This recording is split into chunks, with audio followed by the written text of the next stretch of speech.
Senhor Deus Pai Todo-Poderoso, queremos te agradecer por esse dia que é o dia do Senhor e reconhecer que somos indignos, ó Senhor Deus, estarmos aqui, de ouvirmos a Tua palavra. Mas o Senhor se compadeceu, Senhor Deus, de nós, condescendeu, Senhor Deus, com a nossa situação, Pai. E, Senhor, tem falado ao nosso coração, tem nos abençoado, Senhor Deus, tem nos aproximado, Senhor, de si e nos, Senhor Deus, tratados como filhos que somos em Cristo Jesus. Por isso queremos pedir que a Tua graça, Senhor, se manifeste nas nossas vidas nesse momento, falando ao coração da igreja. É o que nós pedimos, em nome de Jesus. Amém. Queridos, vamos abrir a palavra em Provérbios, capítulo 14. Eu hoje simplesmente vou encerrar o verso 16, que foi iniciado na semana passada, fazendo uma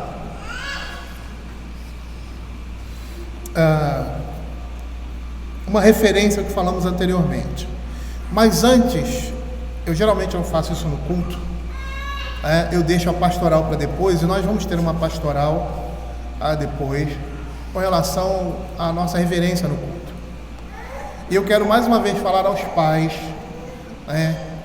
de filhos pequenos: não deixem seus filhos andando pela igreja,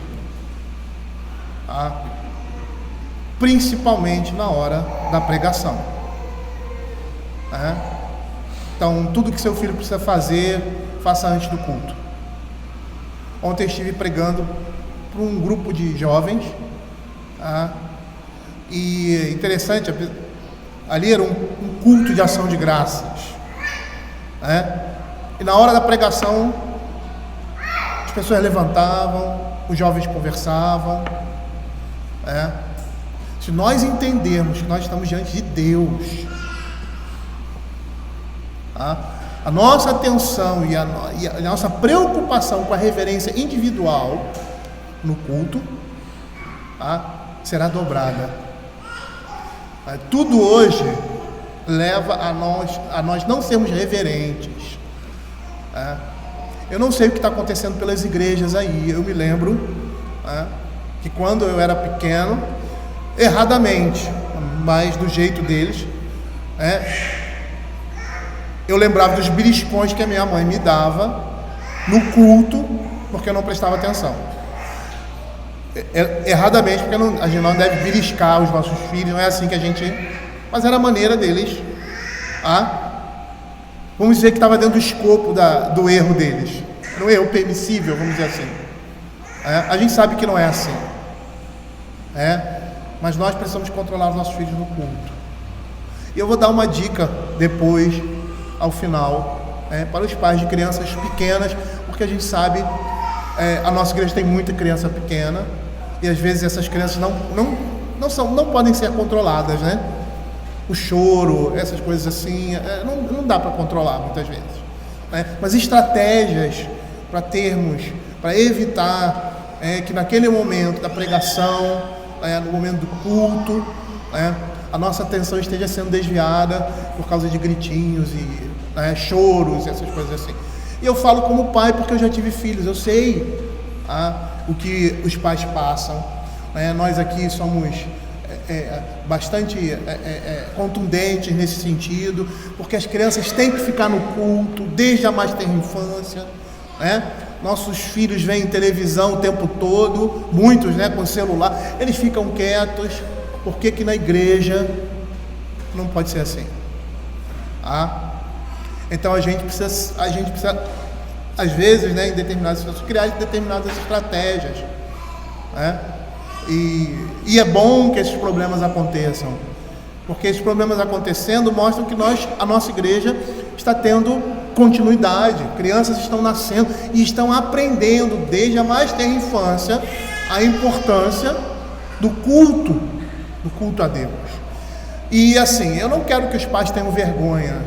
Eu acho que os pais devem ter vergonha quando eles não corrigem, quando eles não ensinam e essas coisas acontecem. E a gente sabe, o pastor sabe, quem está lutando, como eu lutei, como muitos de vocês lutam, e outros que são somente, vamos dizer assim, preocupados quando estão aqui, né? Então, a preocupação somente quando está no culto não vale de nada, vou ser sincero com vocês, porque essa preocupação deve ser uma preocupação carregada de segunda a sexta, porque se a gente tiver esse tipo de procedimento de segunda a sexta dentro de casa com os nossos filhos, a gente vai ter muito menos, não estou dizendo que vai ter problema não, vai ter muito menos problemas com os nossos filhos com relação ao comportamento no culto. E os irmãos sabem que eu sou uma pessoa muito paciente nesse sentido, porque já vivi essa situação, tá? E vivi na perspectiva de corrigir os meus filhos, de ensiná-los. E correção não é só vara, né? Ensiná-los, estar ali com eles e ter também o desejo de estar ali cultuando, ouvindo a pregação da palavra e fazendo que o meu filho também infante ouça também a pregação. Não é impossível, né? Realmente não é impossível, tá? Então eu sei que essa é uma tarefa difícil, complicada, mas é uma tarefa que nós precisamos empreender, e a gente tem que ter os dois olhos nas duas coisas, no culto a Deus e na nossa reverência pessoal, tá? Na pastoral a gente conversa com mais liberdade, né, nesse sentido, tá? Mas lembrem, vocês não estão diante do pastor da igreja, porque eu não vejo as coisas que estão acontecendo às vezes, tá? Eu não conheço o coração de vocês, estão diante do Senhor, e o culto a Deus está presente aqui. É muito triste chegar numa determinada igreja e ver jovens, adolescentes, pessoas adultas que não prestam atenção no culto, que não prestam atenção na mensagem, tá? Que não estão com os olhos fitos ali na mensagem. Às vezes o pastor não é muito bom, né? Erra os textos bíblicos, né? Mas a atenção de vocês não deve ser voltada para mim, não, ou para quem está aqui, mas para a palavra de Deus, tá? Diz assim a palavra do Senhor: o sábio é cauteloso e desvia-se do mal, mas o insensato encoleriza e dá-se por seguro. Na semana passada nós vimos essa primeira sentença: o sábio é cauteloso e desvia-se do mal. E nós vimos o que isso quer dizer, né? Essa palavra cautela ou cauteloso aqui tem o sentido no original de aquele que teme ao Senhor. E nós vimos que aqueles que temem ao Senhor, eles se desviam do mal, eles se desviam do pecado, eles se preocupam, né, com a sua vida espiritual, eles se preocupam consigo mesmos, e guardam o seu pé de pecar contra o Senhor. E a gente vai perceber, né, que o temor do Senhor, como nós vimos, é o elemento motivador da nossa vida, da reverência que nós temos ao culto a Deus, da reverência, do respeito que nós temos a Deus, da reverência, do respeito que nós temos à comunhão com Deus. Ele é a mola propulsora. Se nós perdemos o temor a Deus, o medo de desagradar, o respeito, né? Aquele sentimento amoroso de ferir alguém que a gente ama com o nosso procedimento, acabou-se todas as coisas, porque não existe o respeito, não existe a honra. E nós vimos que a cautela aqui, que é temer ao Senhor, equivale a temer ao mandamento de Deus, porque a falta do temor de Deus leva ao completo desrespeito e desonra a Ele. E a consequência disso, ou seja, de temer ao Senhor, é desviar-se do mal. Quando nós dissemos, e a palavra de Deus diz, que o Senhor não nos coloca em determinada situação de tentação que nós não possamos suportar, mesmo assim Ele nos dá o escape. Nós precisamos entender que se formos colocados por nós mesmos numa situação de pecado, o Senhor não vai nos resgatar. Quando o desejo do nosso coração, como diz lá Tiago, se manifesta, ou seja, a cobiça gera, ela dá a luz ao pecado, ele se manifesta. E quando nós nos dirigimos ao pecado, vamos em direção a ele, propositadamente. Não espere ser livrado pelo Senhor. Ele não vai fazer isso. A palavra de Deus nos diz que nós somos livrados das tentações e somos levados e seduzidos a isso.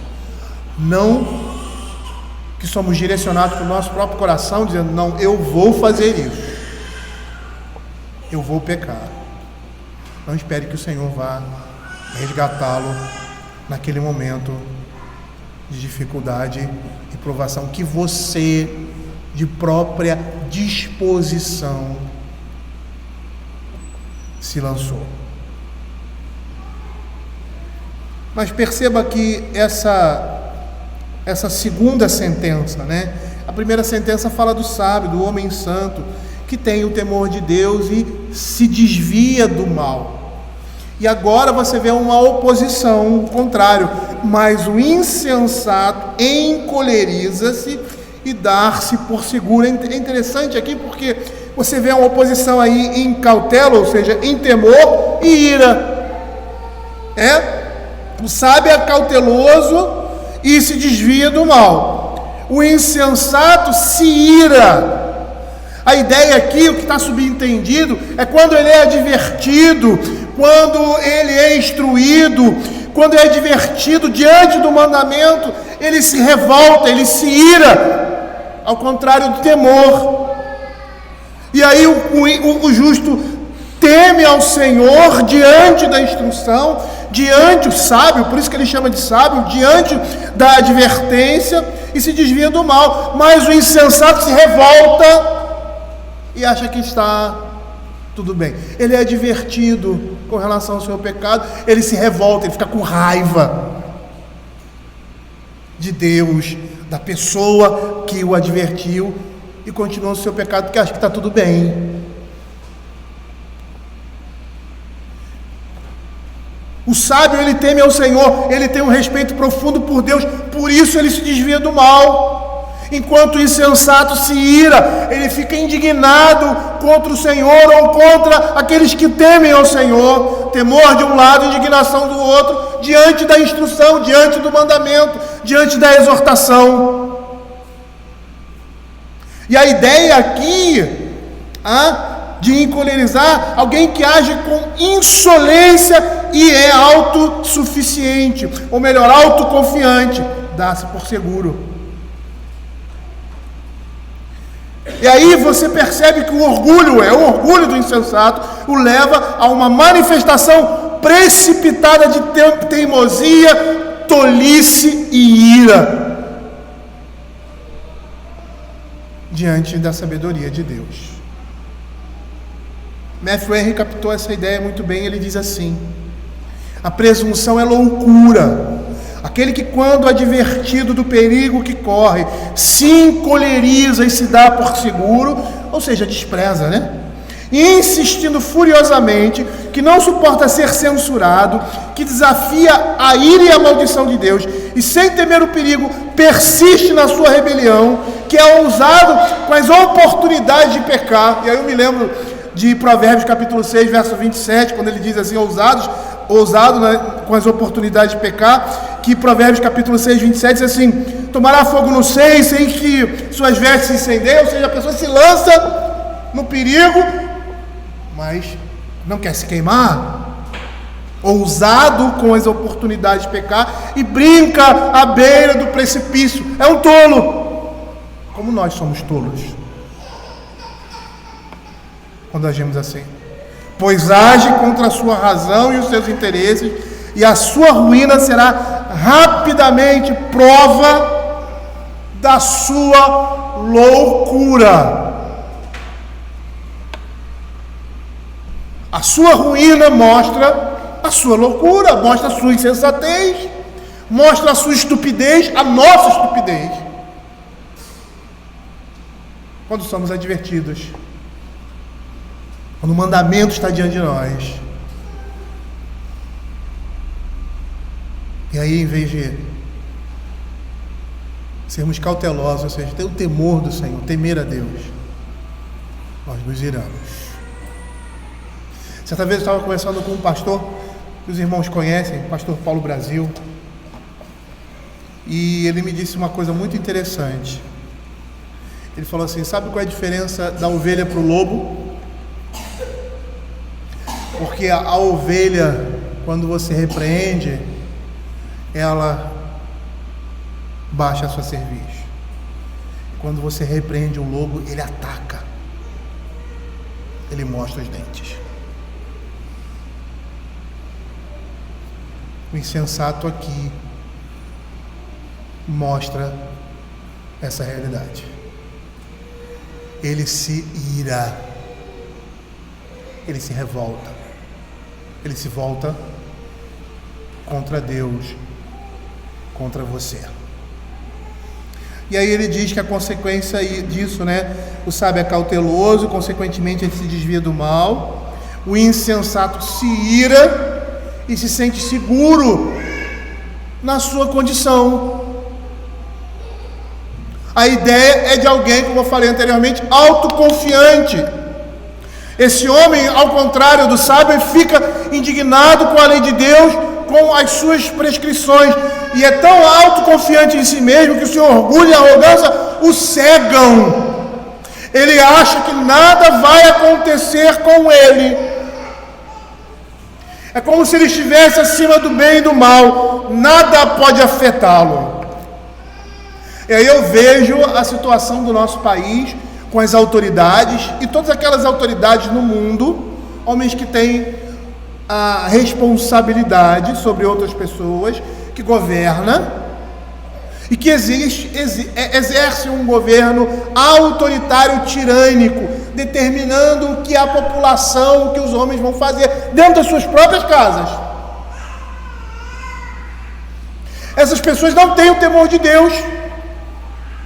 O sábio é cauteloso, não tem o temor de Deus. Eles vivem como se eles fossem, como se esse mundo fosse deles e como eles fossem deuses, porque nada está acima deles.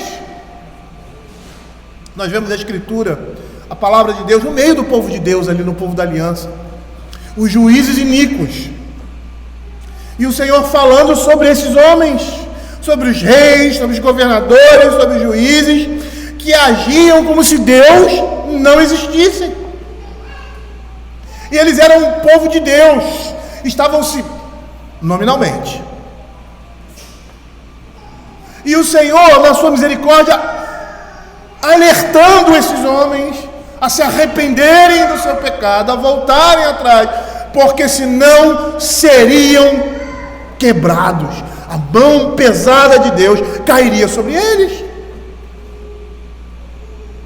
E quando nós vivemos nessa ótica, como se Deus não existisse, nós estamos correndo perigo iminente, entesourando a ira de Deus sobre nós, e um momento ela vem. Você tem 50, 30, 40 anos.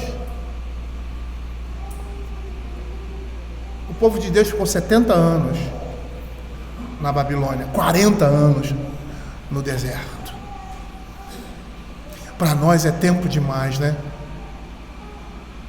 Mas isso não é nem um pingo diante da nossa eternidade, que a gente não pode chamar de eternidade porque nós tivemos um começo. Eternidade é para frente e para trás, sem início e sem fim.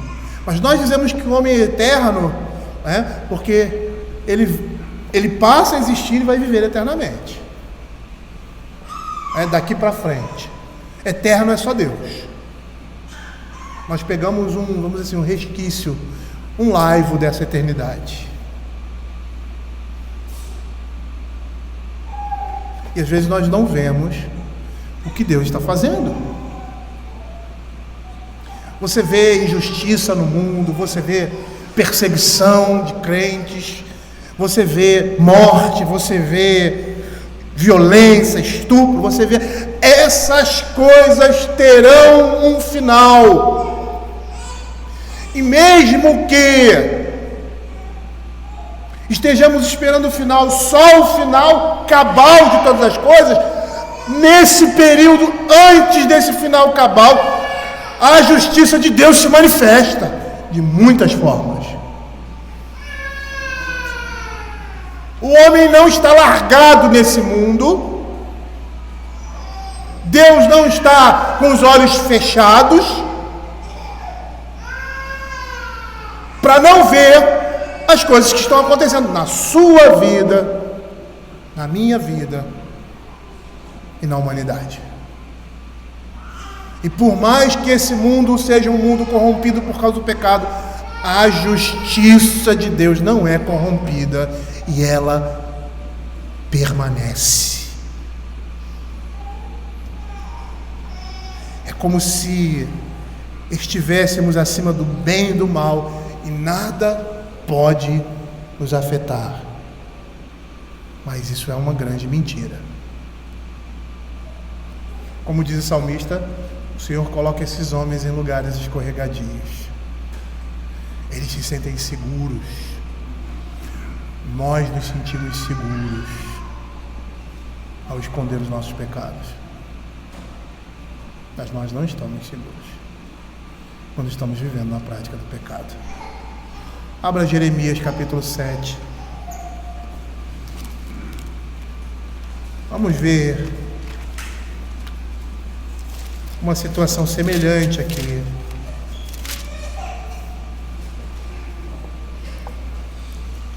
O título da Sociedade Bíblica do Brasil é "O Templo não protege a nação iníqua".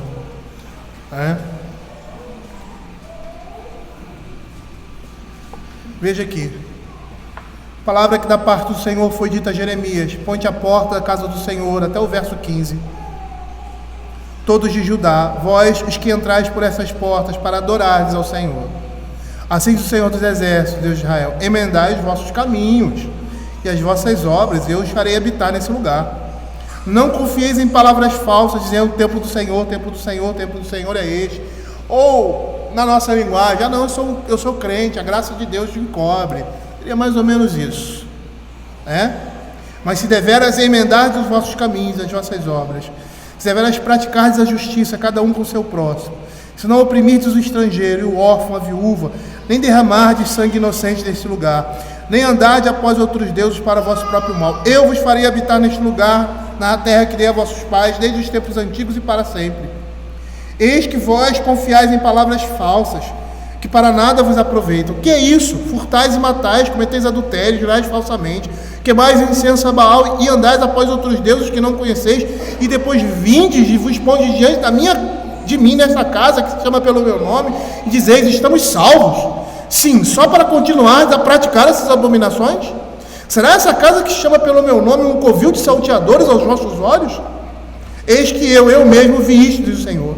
Mas ide agora ao meu lugar que está em Siló, onde no princípio fiz habitar o meu nome, e vede o que lhe fiz por causa da maldade do povo de Israel. Agora, pois, visto que fazei todas essas obras, diz o Senhor, eu vos falei, começando de madrugada, e não me ouvis, chamei-vos e não me respondestes. Farei toda esta casa que se chama pelo meu nome, na qual confiais, e a este lugar que vos dei a vós outros, e a vossos pais, como fiz a Siló. Lançar-vos-ei da minha presença, como arrojei a todos os vossos irmãos, a toda a posteridade de Efraim." Aqui Jeremias, se eu não me engano, Jeremias e Ezequias, eles são os profetas que estão dentro da destruição babilônica, dentro daquele momento, ou um momento anterior. Jeremias parece que é esse, ele vive um momento anterior e ele vive esse momento de destruição. E Ezequiel vive esse momento também. E o Senhor está avisando, está dando os seus últimos avisos, para que eles se arrependam e o Senhor se arrependa do mal que prometeu fazer por causa do pecado deles. A ideia, eles não estão seguros. Eles não estão seguros no culto, no templo, se estão vivendo a sua vida distante do Senhor. Se estão sendo injustos, não oprimindo o estrangeiro, o órfão, a viúva, derramando sangue inocente e outras coisas mais relacionadas a um culto pagão. Mas no dia do Senhor estão lá na igreja.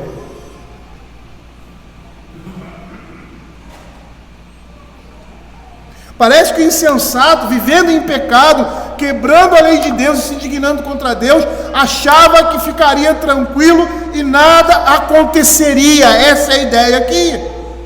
Parece que ele vive em um mundo onde Deus não existe. E ele até pode crer nisso, mas está entesourando para a sua própria destruição. Reparem numa pessoa que não crê em Deus. Ela não tem limites. Não existem limites para essas pessoas. Por quê? Porque elas não têm o temor a Deus. E eu não estou dizendo nem o temor que a Escritura fala, que é fruto do Espírito Santo no coração do homem, produzido pela palavra de Deus. Eu estou falando daquele respeito à religião como um todo, respeito à fé cristã, que é a única religião verdadeira. Ele não respeita, ele não tem limites. Não há nada que o faça parar na cabeça dele. Na cabeça dele. E não sabe que a própria atitude dele é juízo de Deus, lançando nessa situação para que a sua ira venha. É como se você tivesse, e a gente, às vezes a gente gosta de fazer isso, ficar incitando a criança, até que lembra do Alfredo. Alfredo ficava mexendo com Israel era mais estouradinho, Israel, até o Israel estourar. Aí quando o Israel estourava, ele dizendo assim, tá na hora de bater nele, disciplinar ele. E aí tirando a brincadeira e tal disso, mas é mais ou menos assim. É Deus incitando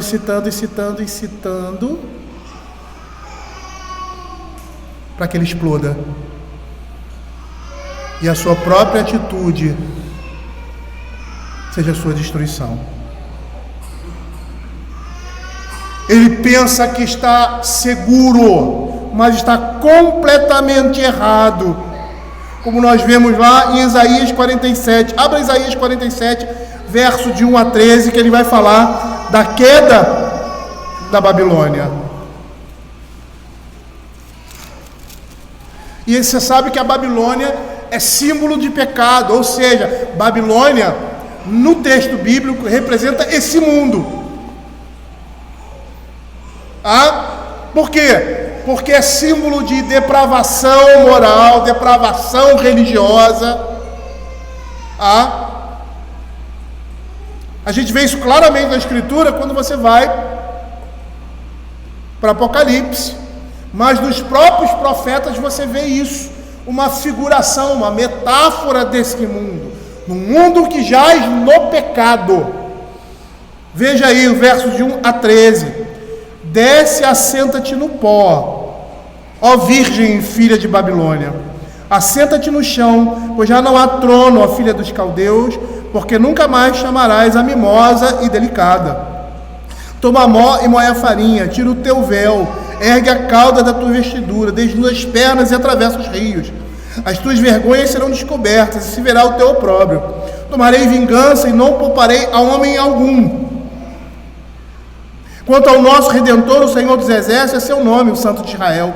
Assenta-te calada e entra nas trevas, ó filha dos caldeus, porque nunca mais será chamada Senhora dos Reinos. Muito me agastei contra o meu povo, profanei a minha herança e a entreguei na tua mão, porém não usaste com ela de misericórdia, e até sobre os velhos fizeste muito pesado o teu jugo. E disseste, eu serei senhora para sempre. Até agora não tomaste a sério essas coisas, nem te lembraste do seu fim.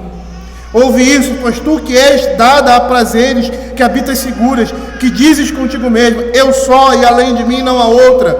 Não ficarei viúva, nem conhecerei a perda de filhos, mas ambas essas coisas virão sobre ti num momento. No mesmo dia, perda de filhos e viuvez virão em cheio sobre ti, apesar da multidão das tuas feitiçarias e da abundância dos teus muitos encantamentos. Porque confiaste na tua maldade e disseste, não há quem me veja. A tua sabedoria, a tua ciência, isso te fez desviar e disseste consigo mesmo, eu só e além de mim não há outra.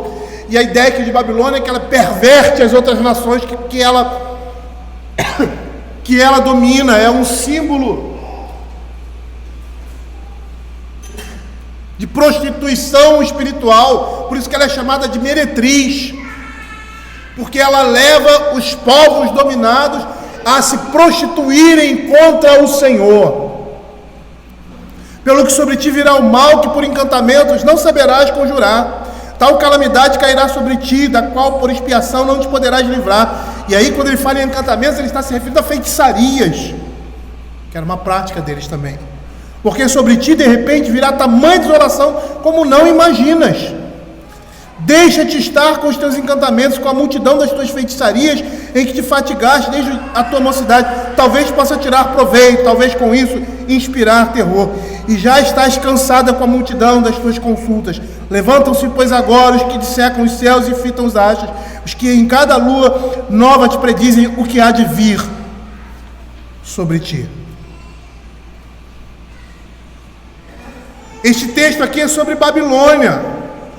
A mesma figura que nós vemos lá em Apocalipse, que é a figura do mundo caído, que jaz no maligno e se sente seguro em sua condição. É dessa forma que o mundo age. Quando nós pecamos, quando nós agimos em pecado, nós tememos, nós nos entristecemos, nós temos medo, apesar de sermos filhos da ira, ou seja, da disciplina do nosso Pai. Mas eles não são assim.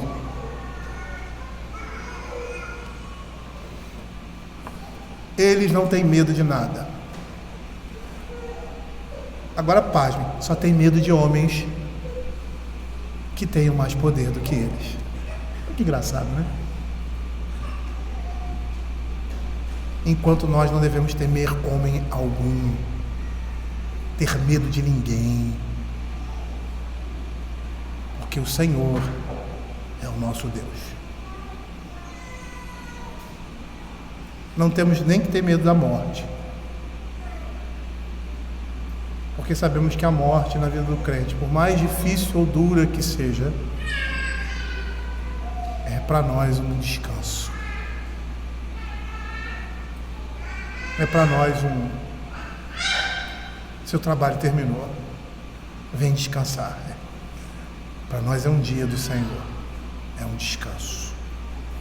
Abra Apocalipse capítulo 14, verso 8. Veja essa imagem aqui de Babilônia. Seguiu-se outro anjo, segundo dizendo, caiu a grande Babilônia, que tem dado a beber a todas as nações do vinho da fúria da sua prostituição. Apocalipse 16, 19. E a grande cidade se dividiu em 3 partes, e caíram as cidades das nações. Lembrou-se Deus da grande Babilônia, para dar-lhe o cálice do vinho do furor da sua ira. Apocalipse 18, 2. Então exclamou com potente voz, dizendo, caiu a grande Babilônia. Se tornou morada de demônios, covil de toda espécie de espírito imundo, esconderijo de todo gênero de ave imunda e detestável. É o que aconteceu com Babilônia, ela foi destruída. Ela foi dominada, era uma bagunça. Babilônia virou uma bagunça. Foi dominada por vários outros povos. Cadê a grandeza deles? Cadê o poder deles? Cadê a exultação deles que Abacuque fala ali? A maneira como eles trazem os cativos de Israel, como eles humilham essas pessoas. E apesar do povo de Israel estar sofrendo por causa do seu pecado, como justa ira de Deus sobre eles, esses homens tiveram prazer naquilo que eles fizeram. Não havia misericórdia nas ações deles. e por isso foram julgados por Deus também.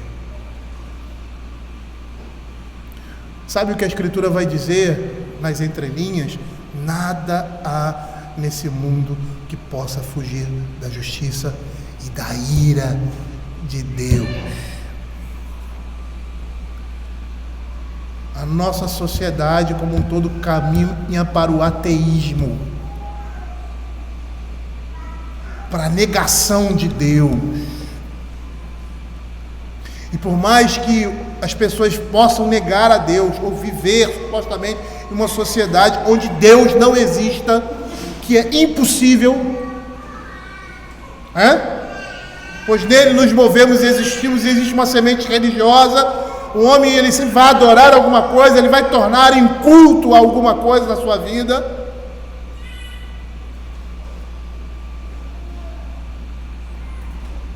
A ira de Deus permanece. Não é a negação de Deus que faz com que ele exista. Eu não estou vendo o ar, eu estou respirando, eu não estou vendo o ar. Não, o ar não existe. Eu não estou vendo, eu não estou sentindo, apesar de ter um efeito prático na minha vida, que eu vivo por meio disso, né? De respirar, mas eu não vejo isso. Mas não interessa. Eu não estou vendo, mas existe. E influencia a minha vida. Eu poderia citar outras coisas mais que nós não vemos com os olhos, mas que estão aqui diante de nós, bactérias, vírus, né? E outras coisas mais. Não vemos, mas não é porque nós não vemos que elas deixam de existir. E não só isso, influenciam a nossa vida.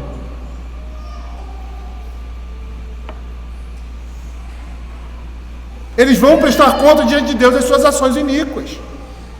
E ainda nesse mundo eles são alvos da sua própria estultícia e pecaminosidade. Deus não deixa impune esses homens que rejeitam o soberano Senhor e as suas leis. E aí a gente vai ver como esse capítulo 14 ele está bem amarradinho, né, na sua temática. Lá no verso 27, o temor do Senhor é fonte de vida para evitar os laços de morte. Aquele que teme ao Senhor, ele não se superestima, nem se sente autoconfiante, como o sensato arrogante que não se desvia do mal, ele se sente seguro. E aí nós vamos ver lá em Provérbios capítulo 13, verso 19, o desejo que se cumpre agrada a alma, mas apartar-se do mal é abominável para os insensatos. E aí, olhando por essa ótica do verso todo, eu me lembro de Paulo falando aos Filipenses, lá no capítulo 2, verso 2, admoestando os crentes de Filipos a desenvolver a sua salvação com o quê? Com aquilo que o insensato não tem, com temor e tremor. Ele diz assim, pois, amados meus, como sempre obedeceste, não só na minha presença, porém muito, mas agora na minha ausência, desenvolvei a vossa salvação com temor ou tremor, ou seja, expressar a sua salvação no crescimento espiritual, numa reverência ativa em resposta à graça de Deus. Paulo ali em Filipenses está falando de um esforço vigoroso, diligente e contínuo, temor e tremor. E por ser essa nossa salvação, esse desenvolvimento da vida cristã, uma tarefa tão vital e difícil, ela deve ser efetuada dessa forma, com tremor e temor. Ou seja, significa dizer que nós precisamos fazer isso com grande cuidado e prudência, tremendo de medo de não fracassar e ficar para trás. Matthew Henry vai dizer que nós devemos ser cuidadosos para fazer tudo na religião da melhor maneira e temer para que diante de todos os nossos benefícios não venhamos a ficar para trás. E aí você lembra do escritor de Hebreus, lá no capítulo 4, verso 1, quando diz assim: temamos, portanto, que sendo nos deixada a promessa de entrar no descanso, suceda parecer que algum de vós tenha falhado. É com temor e tremor. Matthew Henry vai dizer que o temor é um grave vigia e protetor contra o mal.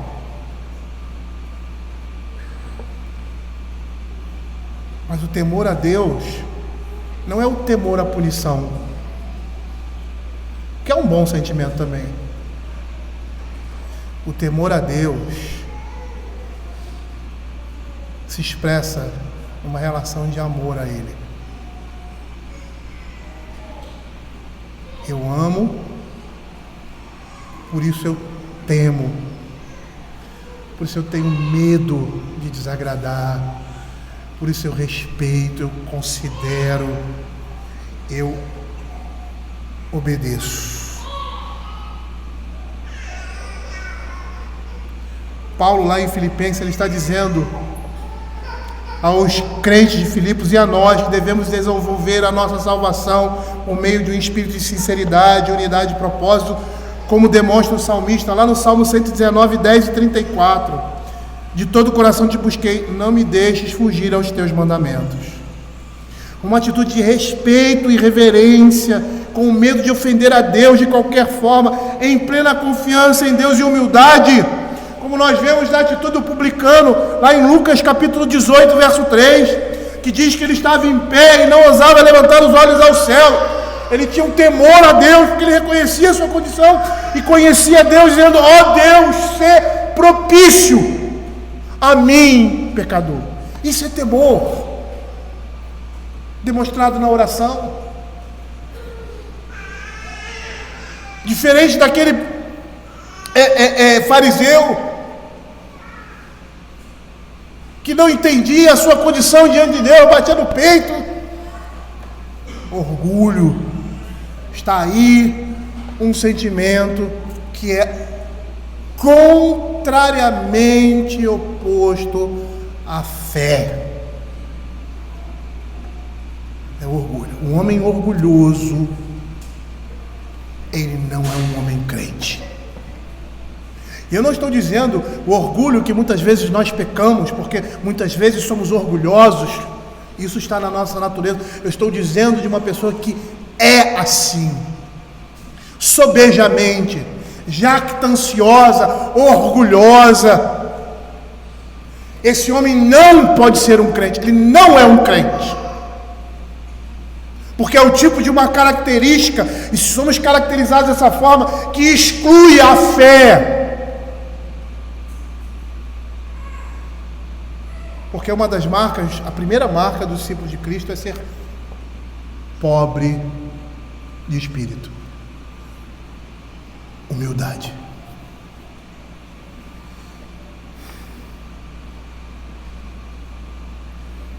E essa vai ser a grande diferença que existe entre o homem sábio e o estulto, entre o homem justo e o ímpio: o temor do Senhor.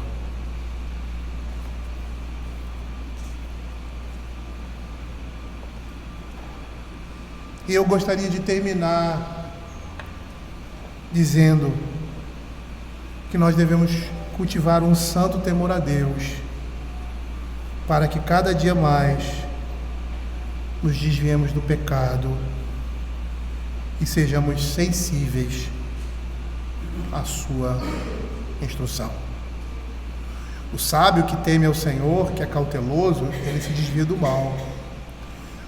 Mas o insensato, quando admoestado, quando instruído, se revolta, se ira como lobo, e se sente seguro na sua condição. Ou seja, ele continua no seu caminho, ele não se desvia do mal, ele despreza a instrução, porque não tem o temor de Deus. Que possamos cultuar esse temor na nossa vida em toda e qualquer situação, nas nossas relações, na nossa comunhão com Deus, na nossa comunhão com o nosso próximo, no nosso culto a Deus. Lembrar que estamos diante do Senhor, que é um Pai. Eu não sei qual é a visão que vocês têm de pai. Muitas pessoas têm uma visão distorcida dos seus pais, porque eles não representavam nenhum fiasco, nenhum da imagem de Deus como pai. Mas essa é uma imagem que está carregada na natureza humana. Por mais ímpio que a pessoa possa ser, por mais uma pessoa que não seja uma pessoa religiosa, esse sentimento paterno, eu quando eu falo paterno, eu junto os dois, está presente no ser humano. É uma imagem que fica marcada. E é uma revelação natural de Deus, distorcida como a natureza, caída, mas é uma imagem de atributo divino, a paternidade. Então eu não sei como você se lembra do seu pai, apesar dos meus pais não serem perfeitos, e conheço, ainda mais hoje, as imperfeições deles. Isso me faz admirá-los mais ainda. Mas quando eu pensava neles, quando ia fazer alguma coisa que fosse desagradável a eles,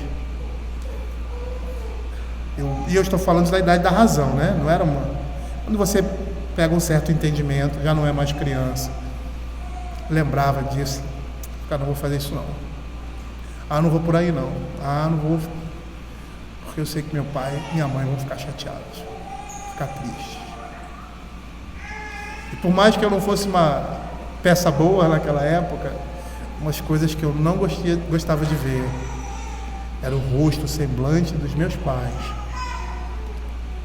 indignados ou decepcionados. Acho que decepcionados era pior comigo. Isso é temor, mas é um temor fruto de quê? Do amor, da consideração. Mas também temos que ter o temor, medo. Medo. O medo é uma segurança para o ser humano. Eu me lembro que no meu tempo de militar, eu fui militar há muito tempo, e nas instruções de arma, os nossos instrutores dizem: você tem que ter medo do armamento, porque a gente usa todo o tempo, é que nem lápis e caneta, Você está ali. E qual é a tendência quando a gente está com uma coisa sempre diante de nós? É perder o respeito por ela, ou seja, perder medo, perder a segurança. Então eu sempre digo, vocês têm que ter medo do armamento, porque era uma piadinha, porque um soldado foi morto por um cabo de vassoura. Era um trocadilho, Apontou o cabo de vassoura para o outro e matou o outro. É lógico que o cabo de vassoura não mata ninguém, Mas a intensidade do respeito por aquele instrumento, porque aquele instrumento pode salvar a sua vida, mas pode tirá-la também. Temor, fruto de amor, e medo com relação às consequências desastrosas que o pecado, que uma vida distorcida, uma vida fora dos padrões de Deus pode gerar na vida de alguém. O sábio é cauteloso e desvia-se do mal, mas o insensato despreza a palavra, se ira contra ela e se sente seguro, ou seja, continua no caminho mau. Vamos orar.